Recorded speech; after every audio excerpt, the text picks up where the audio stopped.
ಗುರುಗಳ ನೇತೃತ್ವದಲ್ಲಿ. No comments.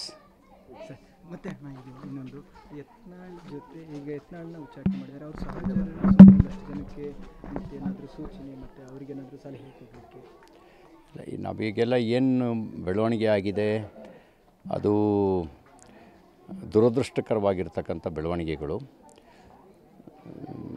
ನಾವೆಲ್ಲ ವ್ಯಕ್ತಿಗಿಂತ ಪಕ್ಷ ಮುಖ್ಯ, ಪಕ್ಷಕ್ಕಿಂತ ದೇಶ ಮುಖ್ಯ ಅನ್ನುವಂಥ ತತ್ವ ಸಿದ್ಧಾಂತದ ಅಡಿಯಲ್ಲೇ ರಾಜಕಾರಣ ಮಾಡ್ತಿರೋರು. ಹಾಗಾಗಿ ನಾನು ಇದ್ರ ಬಗ್ಗೆ ವಿಶ್ಲೇಷಣೆ ಮಾಡೋಕ್ಕೆ ನಾನು ಹೋಗಲ್ಲ. ಏಕ್ ಹೈತು ಸೇಫ್ ಅನ್ನೋದು ದೇಶಕ್ಕೂ ಅನ್ವಯ ಆಗುತ್ತೆ, ಪಕ್ಷಕ್ಕೂ ಅನ್ವಯ ಆಗುತ್ತೆ, ಹಿಂದೂಗಳಿಗೂ ಅನ್ವಯ ಆಗುತ್ತೆ. ಯತ್ನಾಳ್ ಅವರು ಇವರು ಸತೀಶ್ ಜಾರಕಿಹೊಳಿ ಕೇಂದ್ರ ಸಚಿವರು ಕುಮಾರಸ್ವಾಮಿ ಅವರನ್ನ ಭೇಟಿಯಾಗಿದ್ದಾರೆ ದೆಹಲಿಯಲ್ಲಿ. ಯಾವ ಕಾರಣಕ್ಕೆ ಭೇಟಿಯಾಗಿದ್ದಾರೆ ಅನ್ನೋದು ಅವರೇ ಸ್ಪಷ್ಟಪಡಿಸ್ಬೇಕು. ನಾವು ಬೇರೆ ಬೇರೆ ರಾಜಕೀಯ ಪಕ್ಷಕ್ಕೆ ಸೇರಿದವ್ರು ಇದ್ದೀವಿ, ಹಾಗಂತ ನಾವ್ಯಾರೋ ಶತ್ರುಗಳಲ್ಲ.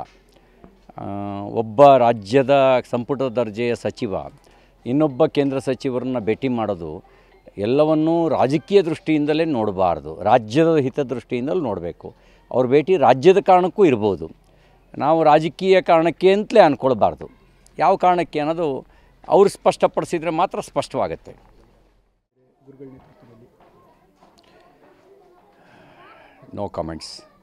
ಸರ್ ಮತ್ತೆ ಇದು ಇನ್ನೊಂದು ಯತ್ನಾಳ್ ಜೊತೆ ಈಗ ಯತ್ನಾಳ್ನ ಉಚ್ಚಾಟನೆ ಮಾಡಿದ್ದಾರೆ. ಅವರು ಸಹಚರರು ಒಂದಷ್ಟು ಜನಕ್ಕೆ ಏನಾದರೂ ಸೂಚನೆ ಮತ್ತು ಅವರಿಗೇನಾದರೂ ಸಲಹೆ ಕೊಡಲಿಕ್ಕೆ ನಾವೀಗೆಲ್ಲ ಏನು ಬೆಳವಣಿಗೆ ಆಗಿದೆ ಅದು ದುರದೃಷ್ಟಕರವಾಗಿರ್ತಕ್ಕಂಥ ಬೆಳವಣಿಗೆಗಳು.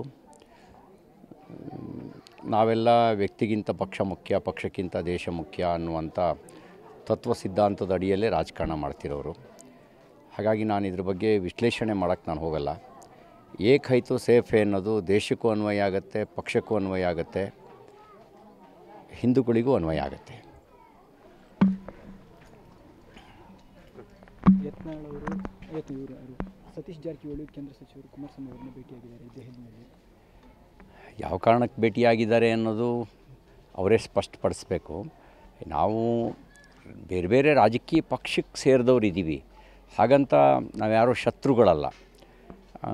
ಒಬ್ಬ ರಾಜ್ಯದ ಸಂಪುಟ ದರ್ಜೆಯ ಸಚಿವ ಇನ್ನೊಬ್ಬ ಕೇಂದ್ರ ಸಚಿವರನ್ನ ಭೇಟಿ ಮಾಡೋದು ಎಲ್ಲವನ್ನೂ ರಾಜಕೀಯ ದೃಷ್ಟಿಯಿಂದಲೇ ನೋಡಬಾರ್ದು, ರಾಜ್ಯದ ಹಿತದೃಷ್ಟಿಯಿಂದಲೂ ನೋಡಬೇಕು.